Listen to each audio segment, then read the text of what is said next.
નરેન્દ્ર મોદીથી લઈને તમામ મુખ્યપ્રધાનોને વારંવાર માંગણી કરી છે કે ગૌચરની જમીન અમને વધારી આપો. વધતી તો નથી, ઘટી રહી છે. અને ત્યાર પછીના મુખ્યપ્રધાનથી લઈને ઘણા બધા રાજ્યો 2022માં આ જ ભારતીય જનતા પાર્ટી ગૌ નિયંત્રક કાયદો લાવવા માંગતી હતી. એનો વિરોધ બાપુએ કર્યો હતો અને દૂધ નહીં આપવા માટેનું એલાન કર્યું હતું બાપુએ, અને એ કાયદો સરકારે પડતો મૂકવો પડ્યો હતો. પરંતુ એમને જે વચન આપ્યું હતું આ સરકારે, એ વચન પ્રમાણે કામ ન કર્યું એમને, બિલકુલ નહીં.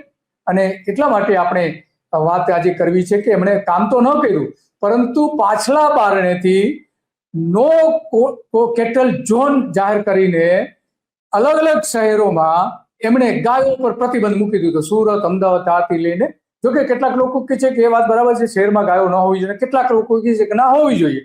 તો એ થોડો વિવાદનો મુદ્દો છે. પણ આવી વાત ત્યારે આપણી સમક્ષ આવી હતી અને બાપુને જે વચન આપ્યું હતું એ વચનનો ભંગ આજ 2022માં ભૂપેન્દ્ર પટેલની સરકારે કર્યો હતો. કારણ કે આપણે જાણીએ છીએ કે ગુજરાતમાં 2 દાયકામાં દૂધના ઉત્પાદનમાં 9.26% વધારો થયો છે. વર્ષે 118 લાખ મેટ્રિક ટન દૂધનો વધારો થયો છે. પશુઓની સંખ્યામાં કોઈ વધારો નથી થયો, ઘટાડો થયો છે.